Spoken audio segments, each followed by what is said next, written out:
Captain had never seen anything like the Nexus station. The massive alien structure floated in the void between three dying stars, its crystalline spires reaching out like fingers grasping at the cosmos. Ships from dozens of alien species docked at its ports, their hulls gleaming with technologies humanity could barely comprehend. "First time seeing the Nexus?" asked Zephyr, the blue-skinned diplomat who had arranged passage. Her forearms moved gracefully as she spoke, a habit had grown used to during their 3-week journey. "First time this far from Earth," admitted, watching a massive dreadnought maneuver past their small transport vessel. The ship was easily 10 times larger than anything in the human fleet, its biomechanical hull pulsing with organic lights. Zephyr's large black eyes studied him carefully. "You are brave to come here, human. Many species refuse to acknowledge your kind exists. They call Earth a primitive backwater unworthy of attention." Clenched his jaw but said nothing. He had heard worse during his brief time among the galactic community. Humanity had only made first contact 5 years ago when an exploration ship detected Earth's radio signals. Since then, the galaxy had treated humans as an amusing curiosity at best, and a dangerous unknown quantity at worst. The transport shuddered as it entered the Nexus's docking bay. Through the viewport, could see hundreds of alien species moving about their business. Some walked on 2 legs like humans, others skittered on multiple limbs, and a few floated through the air using technology he couldn't identify. "Why are we here, Zephyr?" asked as they prepared to disembark. "You've been vague about this opportunity you mentioned." This expression grew serious. "There is something on this station, something that has puzzled the greatest minds in the galaxy for over 10,000 years. The Council of Species believes it may be time to test new approaches." They stepped onto the station proper and felt the artificial gravity adjust to accommodate his human physiology. The air tasted strange, filled with the sense of 100 different atmospheres mixing together. Alien conversations filled his ears in languages that his universal translator struggled to interpret. Zephyr led him through corridors lined with shops and trading posts. Saw weapons that could atomize entire moons, healing devices that could regrow lost limbs, and data crystals containing the collected knowledge of civilizations that had risen and fallen before Earth's sun was born. "The Nexus is neutral ground," Zephyr explained as they walked. "Here, all species can trade and interact without the interference of their governments, but at its heart lies something far more significant." They entered a massive central chamber that took breath away. The ceiling stretched up impossibly high, disappearing into shadows that seemed to move and shift. In the center of the chamber, floating in a pillar of pure energy, was a sword. It was unlike anything had ever seen. The blade appeared to be made of crystallized starlight, constantly shifting between colors that had no names. The hilt was wrapped in what looked like woven darkness, and strange symbols pulsed along its length with a rhythm that reminded of a heartbeat. Around the energy field, dozens of alien scientists and archaeologists worked at various instruments and devices. Some were taking readings, others were consulting ancient texts, and a few were simply staring at the weapon with expressions of awe and frustration. "The primordial sword," Zephyr whispered. "It was here when the first species discovered the Nexus. Every attempt to study it, move it, or even touch it has failed. The energy field around it is impenetrable." Approached slowly, drawn by something he couldn't name. The closer he got, the more the sword seemed to resonate with something deep inside his chest. "What makes everyone think it's important?" "Legend says it was forged by the first builders, the species that created the hyperspace network we all use for faster-than-light travel. They vanished millions of years ago, leaving behind only ruins and mysteries. This sword is the only intact artifact they left behind." A tall, reptilian creature with scales that reflected light like mirrors approached them. When it spoke, its voice was a low hiss that the universal translator rendered as barely contained disdain. "Another primitive come to gawk at what greater species cannot touch," the creature said. "How typical of the Council to waste time on lesser beings." "Careful," Zephyr warned. "This human represents his entire species in these matters." Laughed, a sound like grinding metal. "One human speaking for billions. How quaint. I suppose next you'll claim he might succeed where the greatest engineers and quantum physicists have failed." Ignored the insult and stepped closer to the energy field. The sword seemed to pulse brighter as he approached, and he could swear he heard something like music at the very edge of his perception. "The energy readings are increasing," called out a spider-like technician whose body was covered in sensor arrays. "The artifact is responding to the human's presence." Conversations around the chamber began to die away as more beings noticed what was happening. Could feel hundreds of alien eyes watching him as he stood before the energy field, close enough now that he could see his own reflection in the sword's crystalline blade. "Impossible," muttered a gaseous being whose form shifted constantly within a containment suit. "The primordial sword hasn't shown this level of activity in 3 centuries." Reached out instinctively, his hand moving toward the energy barrier. The moment his fingertips would have touched the field, something extraordinary happened. The barrier flickered, then stabilized, but could feel warmth where there should have been an impenetrable wall. "The field is fluctuating," shouted one of the scientists. "Energy patterns are completely unprecedented." Pushed through the crowd, his scaled face twisted with disbelief. "It's a trick. Some human technology we haven't detected. There's no way a primitive species could affect first builder artifacts." But even as the reptilian spoke, felt a pulling sensation, as if the sword was calling to him across an impossible distance. Images began to flash through his mind, vast star-spanning civilizations, terrible wars fought across galactic clusters, and always the sword-wielding power that could reshape reality itself. "The human needs to step back," declared an official, her biomechanical implants whirring with agitation. "We don't understand what's happening. This could be dangerous." "No," said quietly, but his voice carried clearly in the suddenly silent chamber. "I think I'm supposed to be here." He pressed his palm flat against where the energy field should have stopped him. Instead, his hand passed through as if the barrier didn't exist. Gasps and exclamations erupted from the watching crowd as stepped forward, entering the energy pillar that had protected the sword for. The moment he crossed the threshold, the chamber filled with light. Not the harsh glare of artificial illumination, but something warm and alive that seemed to come from everywhere and nowhere at once. Felt a presence brush against his mind, ancient beyond measure but somehow familiar. The sword hung before him now, close enough to grasp. As his fingers closed around the hilt, the weapon's weight felt perfect in his hand, as if it had been crafted specifically for him. The blade hummed with power that made his bones vibrate, and suddenly understood things that no human had ever known.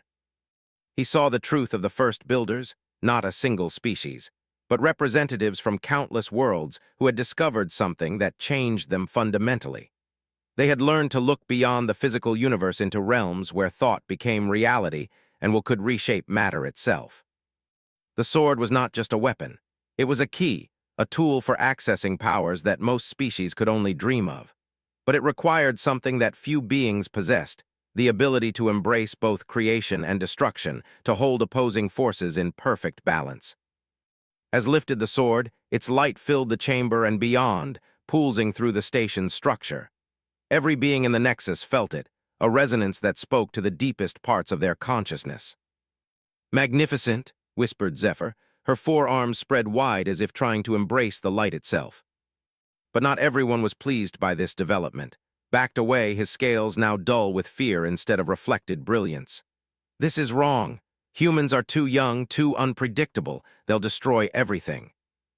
The official activated her emergency communicator, broadcasting to ships throughout the system. "Alert all council vessels. The primordial sword has been claimed by a human representative. Recommend immediate containment protocols." Could hear the conversations happening around him, but they seemed distant and unimportant. The sword was showing him visions of what was coming, threats that even the mighty galactic civilizations couldn't imagine. Dark ships moving between stars, carrying enemies that fed on the very fabric of space-time itself.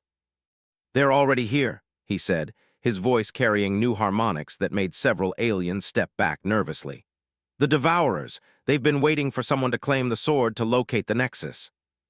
As if summoned by his words, alarms began blaring throughout the station. Emergency lights bathed the chamber in red as automated voices announced in dozens of languages that unknown ships had appeared at the system's edge. Through the station's massive viewports, they could see them now, vessels of impossible geometry that seemed to bend light around themselves. They moved without visible propulsion, leaving trails of absolute darkness in their wake. "Defensive positions," shouted the official. "All species prepare for combat, protect the Nexus at all costs." But knew it was too late for conventional defenses. These enemies had been hunting the sword for eons, following its energy signature across the galaxy. Now that it was active, they would stop at nothing to claim it. He turned to face the assembled aliens, the sword still glowing in his grip. "You wanted to know if humans were ready to join the galactic community. I guess we're about to find out together." The first Devourer ship fired, its weapon tearing through space itself to strike the Nexus's outer shields. The station shuddered and felt the sword pulse in response, eager for battle. The real test was just beginning. The Nexus station shook like a thing alive as the Devourer ships unleashed their terrible weapons. Watched through the chamber's massive viewports as reality itself seemed to tear where their dark energy beams struck the station's shields. The protective barriers, which had withstood everything the galaxy could throw at them flickered and sparked under the assault. "All defensive systems are failing," announced the spider-like technician, its sensor arrays spinning frantically as it tried to process the incoming data. "These weapons are operating on principles we don't understand." Gripped the primordial sword, feeling its power flow through him like liquid fire. The weapon was showing him things, battle strategies that spanned dimensions, techniques for channeling energy that no human mind should have been able to comprehend. Yet somehow, it all made perfect sense. "Get everyone to the intersections," he commanded, his voice carrying an authority that made even the skeptical aliens listen. "The outer rings won't hold much longer." The reptilian who had mocked humans earlier now stared at with something approaching terror. "You speak as if you know what these creatures are capable of. How is that possible?" "The sword remembers," replied, watching as another Devourer beam punched through the station's hull 3 levels above them. "It was forged specifically to fight these things. The first builders knew they would return eventually." Zephyr approached cautiously, her blue skin pale with fear but her eyes bright with curiosity. "The Devourers. We found references to them in the oldest archives, but most scholars believed they were myth." "They're real enough," said grimly. "They exist in the spaces between dimensions, feeding on the energy that holds reality together. Every time a civilization grows advanced enough to manipulate space-time, it sends ripples they can follow." A new voice cut through the chaos, deep and resonant, coming from speakers throughout the station. "Attention, inhabitants of the artificial construct. Surrender the primordial key and your deaths will be swift. Continue to resist and we will consume not just your bodies, but your very existence across all possible timelines." The voice sent chills through every being in the chamber. Could see the terror in their faces as they realized what they were up against. These weren't just invaders who could be fought with conventional weapons. The Devourers threatened something far worse than death. "The Council fleet is responding," reported the official, her biomechanical implants glowing as she maintained contact with the approaching ships. 60 vessels from 12 species, arriving within the hour." Shook his head. "It won't be enough. Normal weapons can't hurt them. They phase in and out of our reality at will."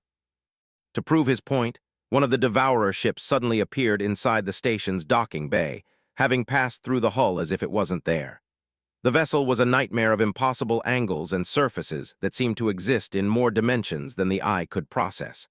Where it touched the station's structure, metal and energy simply ceased to exist, leaving behind voids that hurt to look at.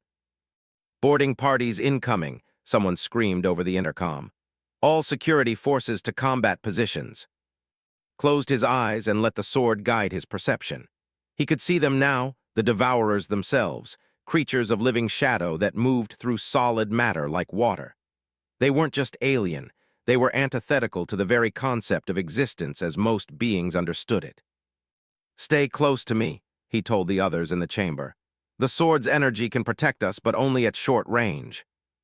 As if to test his claim, the chamber's main door dissolved into nothingness, and 3 Devourers flowed into the room. They were roughly humanoid in shape but constantly shifting, their forms made of darkness so absolute it seemed to pull light into itself. Where they stepped, the floor cracked and aged centuries in seconds. The aliens in the chamber panicked, scrambling for exits that were already being blocked by more Devourers, but stepped forward, raising the primordial sword, and the creatures stopped. The lead Devourer spoke without moving what might have been its mouth. The words formed directly in everyone's minds, carrying with them overtones of entropy and despair. "The key bearer, we have searched for you across eons. Return what was stolen from us." Stolen laughed, though there was no humor in it. "The first builders created this sword to stop you. Nothing was stolen except the lives you took from countless civilizations." "The first builders were fools," the creature replied. "They thought they could preserve their reality by creating weapons to fight us. All they did was delay the inevitable. Reality is flawed, impermanent. We offer the peace of non-existence." "And I offer you a choice," said, raising the sword higher. Its light grew brighter, forcing the devourers to step back. "Leave now, return to whatever void spawned you, and I might let you live." The creature that might have been their leader tilted its head in what could have been amusement. "You are newly awakened to power, young key-bearer. You understand nothing of what you hold." The devourer gestured, and reality around began to warp and twist. The chamber stretched and contracted like rubber, and for a moment he felt himself being pulled in directions that didn't have names. But the sword's power flowed through him, anchoring him to existence itself. With a thought guided by the weapon's ancient memory, struck back. The sword's light became a blade of pure force that sliced through the air toward the lead devourer. The creature tried to phase out of reality to avoid the strike, but the sword's energy followed it into whatever dimension it fled to. The devourer's scream was the sound of universes dying. It collapsed in on itself, folding through dimensions until it simply wasn't anymore. The other two creatures hesitated, apparently shocked that their leader could be truly destroyed. "Now do you understand?" asked, advancing on them. "This sword wasn't just made to fight you, it was made to erase you completely across all possible realities." The remaining devourers retreated without another word, flowing back through the walls like smoke, but knew this was just the beginning. He had shown them that humans could wield the sword effectively, which would only make them more desperate to claim it. "Incredible," breathed Zephyr, staring at the spot where the lead devourer had been. "You didn't just defeat it, you removed it from existence entirely." "The sword did that," corrected. "I'm just the one holding it." But even as he spoke, he could feel the weapon changing him. Knowledge from the first builders flowed through his mind, understanding of cosmic forces that human science wouldn't discover for millions of years. He was becoming something more than human, but also something that could never again be entirely human. Approached cautiously, his earlier hostility replaced by a mixture of awe and fear. "What happens now, key-bearer? The devourers won't give up simply because you destroyed one of them." Looked out at the battle raging around the station. The Council fleet had arrived and was engaging the devourer ships, but their weapons were having little effect. Energy beams and missile strikes passed harmlessly through the enemy vessels, while return fire continued to tear holes in reality itself. "Now I do what the first builders couldn't," said. "I finish this war." He could feel the sword's eagerness, its desire to be unleashed against enemies that had plagued the galaxy for eons. But with that power came a terrible responsibility. The weapon in his hands could reshape entire star systems, but wielding it would change him further, possibly beyond any hope of returning to what he had been. "The Council ships are taking heavy losses," reported the official. 3 vessels have already been consumed entirely. The devourers are adapting to our tactics faster than we can develop new ones." Made his decision. "Evacuate the station, get everyone to the emergency pods and launch them toward the fleet. I need room to work." "What about you?" Zephyr asked, though from her expression she already suspected the answer. "I'm going to take the fight to them directly," replied. "The sword can do more than just defend, it can create."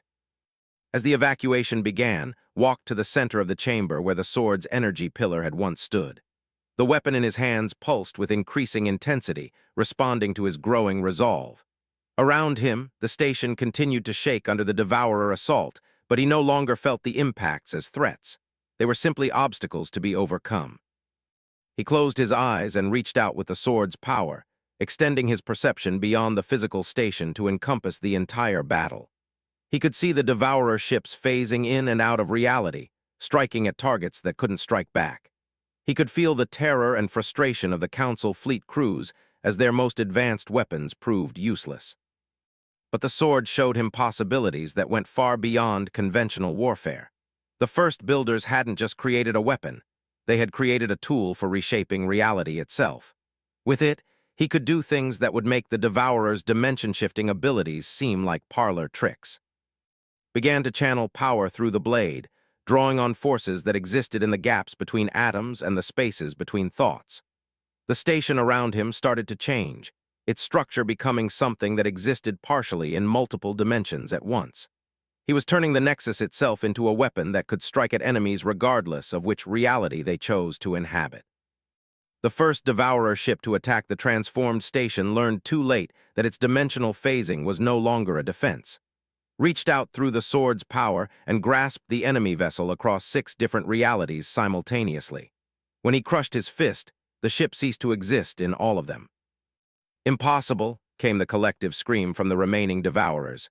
"The key-bearer learns too quickly. This was not foreseen." But was just getting started. The sword had shown him the true scope of the Devourer threat. They weren't just attacking this system, but launching simultaneous assaults across the galaxy, following energy signatures to any civilization advanced enough to pose a potential threat. With a thought, he extended the station's transformed nature outward, creating a network of dimensional anchors that would lock the Devourers into this reality, whether they wanted to be here or not. One by one, the enemy ships found themselves unable to phase away from the Council fleet's weapons. The tide of battle was turning, but knew it wasn't over. The Devourers had one final gambit, and the sword's memories warned him it would be the most dangerous of all. In the depths of space beyond the system's edge, something vast and terrible was stirring, the Devourer Prime, the first and most powerful of their kind. It had slept for millions of years, but the sword's activation had awakened it, and now it was coming to reclaim what it considered rightfully its own. Gripped the primordial sword and prepared for the real battle to begin. The space around the Nexus station fell silent as the last of the smaller Devourer ships was destroyed. Council fleet vessels hung motionless in the void, their crews stunned by the sudden turn in the battle. Inside the transformed station stood at the center of swirling energies that every known law of physics, the primordial sword blazing in his grip like a captured star. But the silence didn't last long. A tear appeared in space itself, stretching across light years as something impossibly vast forced its way into normal reality.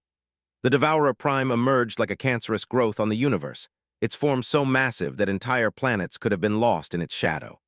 Unlike its smaller brethren, this creature was ancient beyond measure, its body a patchwork of consumed realities stitched together across eons of feeding. At last, its voice echoed across multiple dimensions, causing several council ships to simply cease existing as the sound waves touched them. The final key-bearer reveals himself. "I have waited so long to reclaim what my children lost to the Builder fools." Felt the sword's memories flooding through him, showing him glimpses of the first war between the Builders and the Devourers. He saw entire galactic clusters reduced to void as the two forces clashed, reality itself becoming a battlefield where the laws of physics were weapons to be turned against one's enemies. "You're not reclaiming anything," replied, his human voice somehow carrying across the vastness of space to reach the creature. "This ends here." The Devourer Prime's laughter was the sound of dying stars. "Child of a primitive world, you hold power you cannot comprehend. The sword was never meant for beings such as yourself. It requires understanding that can only come from eons of existence." As if to prove its point, the creature gestured with an appendage the size of a small moon. Reality around the Nexus station began to unravel, the fundamental forces that held atoms together slowly coming apart. The Council ships that hadn't already fled found their hulls aging centuries in seconds, their power cores failing as the very concepts of energy and matter were called into question. But wasn't helpless. The sword's power flowed through him like molten metal, reshaping not just his understanding of the universe but his very essence. He could feel himself becoming something beyond human, a bridge between mortal comprehension and cosmic truth. With a thought, he stabilized the unraveling reality around them, weaving new physical laws to replace the ones the Devourer Prime had destroyed. Where the creature brought entropy and decay, brought renewal and possibility. "Interesting," the Prime admitted, its massive form shifting as it studied this unexpected resistance. "The sword has chosen well. Your species may be young, but you possess something my kind lost long ago." "What's that?" asked, even as he prepared the station's transformed systems for what he knew would be the battle of his life. "Hope," the creature replied, and for a moment its voice carried something that might have been sadness. "We have existed so long that we remember when reality was young and full of potential. But eternity teaches harsh lessons. All things fade, all dreams crumble, all civilizations fall to dust. We learn to embrace this truth, to hasten the inevitable end rather than struggle against it." Felt a wave of despair wash over him as the Devourer Prime's words carried the weight of cosmic truth.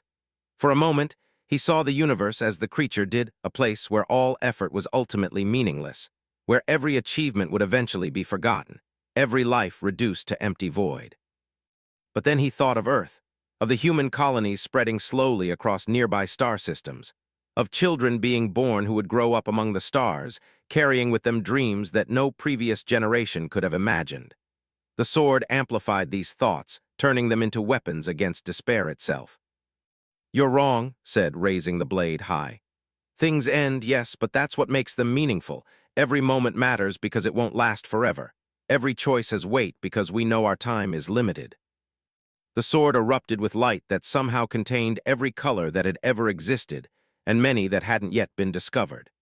The Devourer Prime recoiled as if physically struck, its ancient form wavering as concepts it had long forgotten reasserted themselves in the space around them.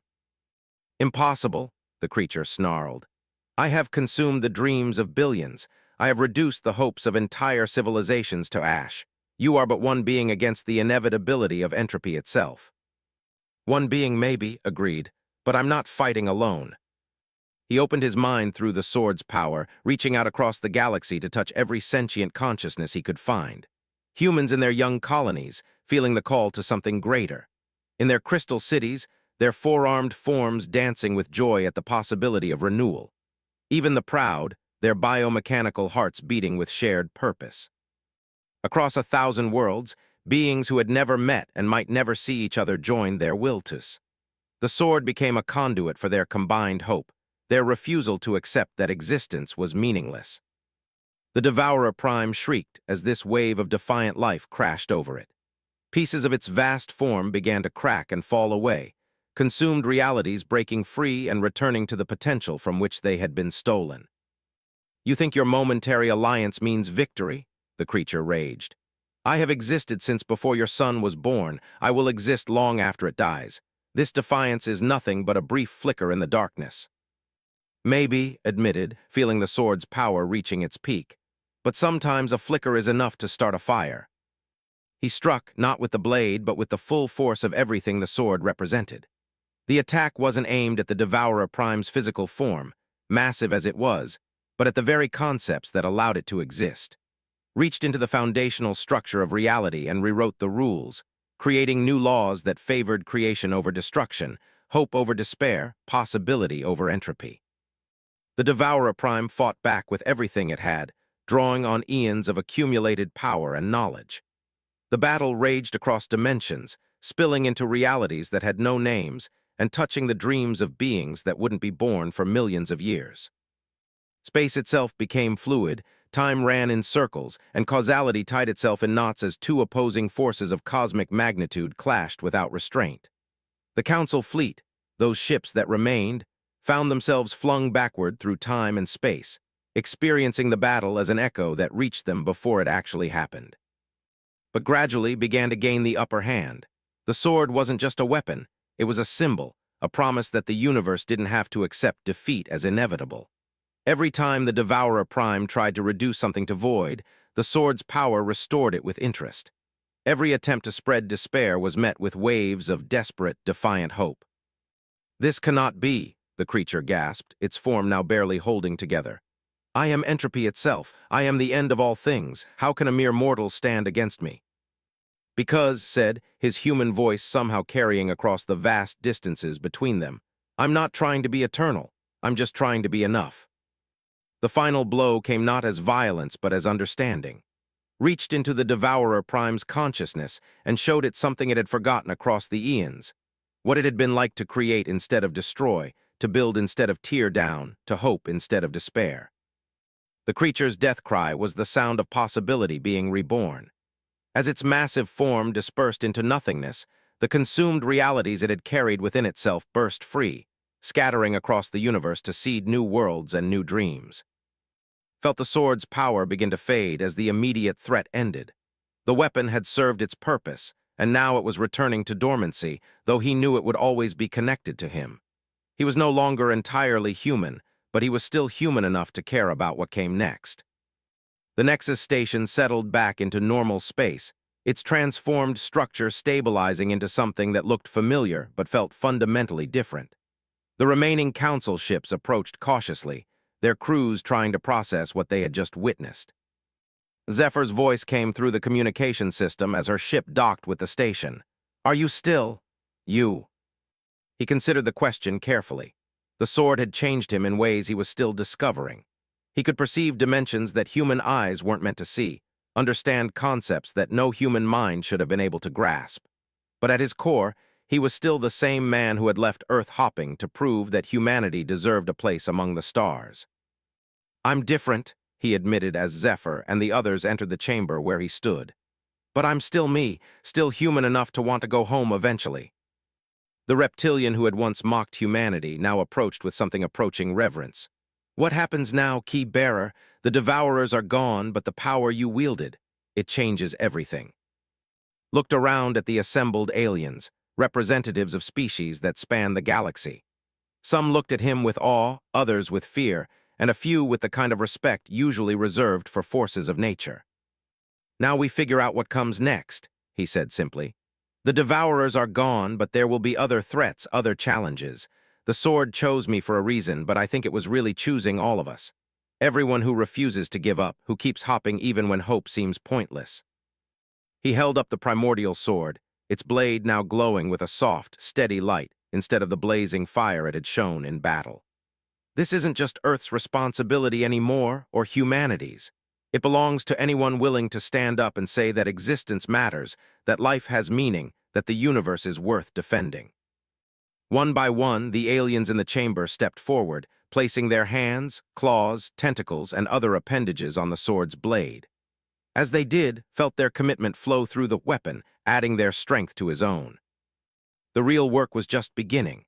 The galaxy was vast, full of wonders and terrors that none of them could imagine. But for the first time in eons, it faced the future not with resigned acceptance of inevitable doom, but with something the Devourer Prime had said they'd lost long ago. Hope, and sometimes, thought as he looked out at the stars, hope was the most powerful weapon of all. 3 months after the battle at the Nexus, stood on the observation deck of the newly commissioned vessel Harmony, watching Earth grow larger in the viewport. The ship was unlike anything that had ever existed before, a fusion of human engineering, quantum dynamics, biotechnology, and principles learned from the primordial sword itself. It was the first vessel designed specifically to be crewed by multiple species working together. The sword rested in a specially designed chamber at the ship's heart, its energy now synchronized with the vessel's systems. It no longer blazed with the desperate fire it had shown during the battle with the Devourer Prime, but it hummed with quiet power that reminded of a sleeping giant. "Still strange to think this all started because someone thought humans might be worth taking a chance on," he said to Zephyr, who stood beside him with all 4 arms folded in a gesture he'd learned indicated deep thought. "The Council's perspective on humanity has certainly evolved," she replied with what passed for a smile among her people. "When I first suggested bringing you to the Nexus, 3 species threatened to revoke my diplomatic immunity." Chuckled, though the sound carried harmonics that hadn't been there before his transformation. The sword's influence had changed him in subtle but permanent ways. He could perceive energy patterns that normal humans couldn't see, understand languages that his universal translator couldn't process, and sense the emotional resonances of beings from across the galaxy. "And now the Council is debating whether to build a shrine to you or conscript you into permanent service," Zephyr said dryly. "Yesterday, the Empire offered to trade their entire core fleet for exclusive access to your advice on defensive strategies." Through the ship's communication system came the voice of Captain Ra, the officer who commanded the Harmony. Her biomechanical enhancements gave her voice a musical quality that most species found soothing. "Key Bearer, we're receiving approach vectors from Earth traffic control. Your orbital infrastructure has grown considerably since your departure." nodded though he knew she couldn't see him from the bridge. "Tell them we're coming home, Captain." But as Earth continued to grow in the viewport, found himself wondering if it could still truly be called home. The planet looked the same from space, the blue marble that had inspired 1,000 poems and twice as many songs. But he was no longer the man who had left it 3 months ago. The changes weren't just physical, though those were noticeable enough. His eyes now held flecks of light that seemed to move independently, a side effect of perceiving multiple dimensional layers simultaneously. His reflexes were enhanced beyond human norms, and he no longer needed sleep in any conventional sense, drawing energy directly from the quantum fluctuations that surrounded all matter. More profound were the mental changes.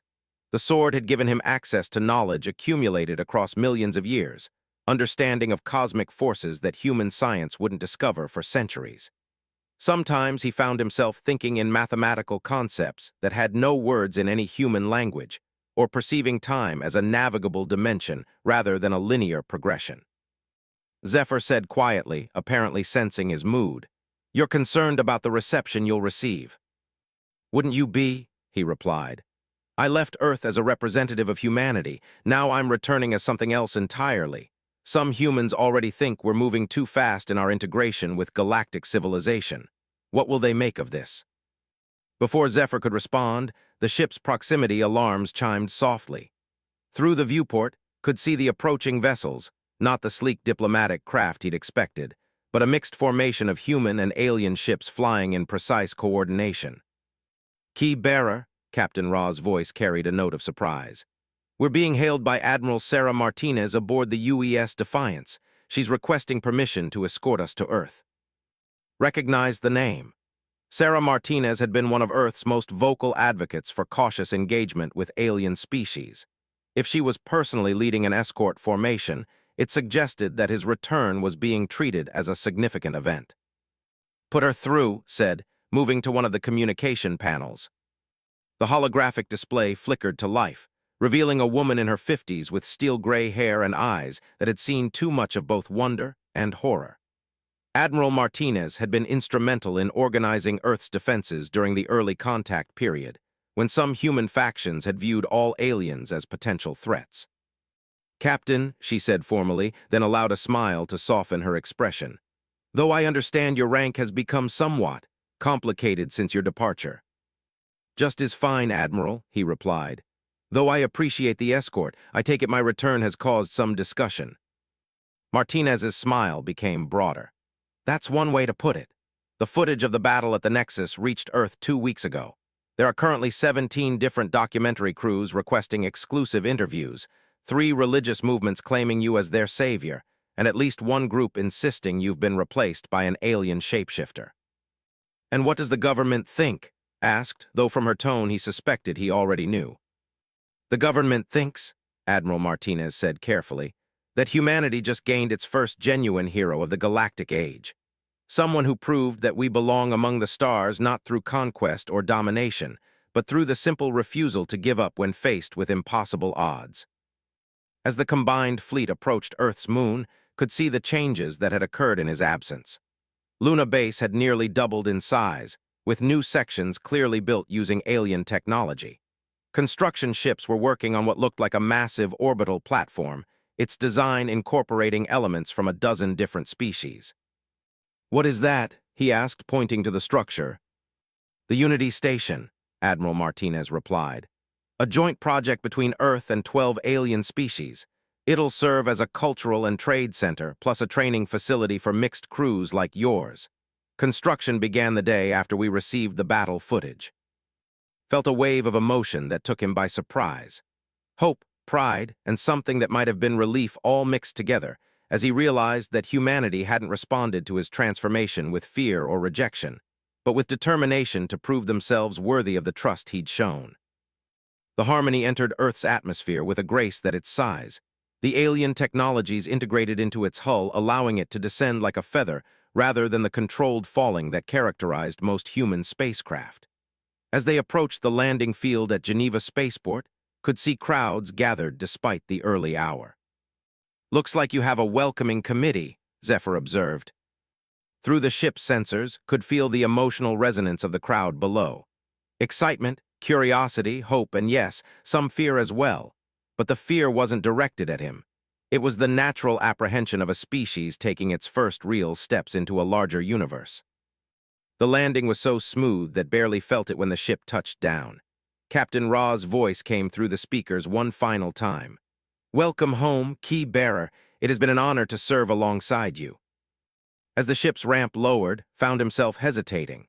The sword's power whispered to him of the responsibilities waiting outside, the challenges that would come as humanity claimed its place among the galactic civilizations. He could see possible futures stretching out like branches on an infinite tree, some bright with promise, others dark with conflict, all of them dependent on the choices he and his species would make. "Ready?" Zephyr asked. Took a deep breath and stepped forward, as ready as anyone can be for the future. They emerged into bright sunlight that somehow seemed more vibrant than remembered. The crowd beyond the security barriers erupted in cheers, a sound that carried hope and determination in equal measure. Representatives from multiple governments waited to greet them, along with scientists, reporters, and what looked like an entire elementary school class holding hand-drawn signs. One sign in particular caught his attention. "Welcome home, space hero," in crayon letters decorated with stars and rockets. The girl holding it couldn't have been more than 7 years old, but her eyes held the same wonder that had driven humanity to reach for the stars in the first place. Admiral Martinez stepped forward, offering a formal salute that returned.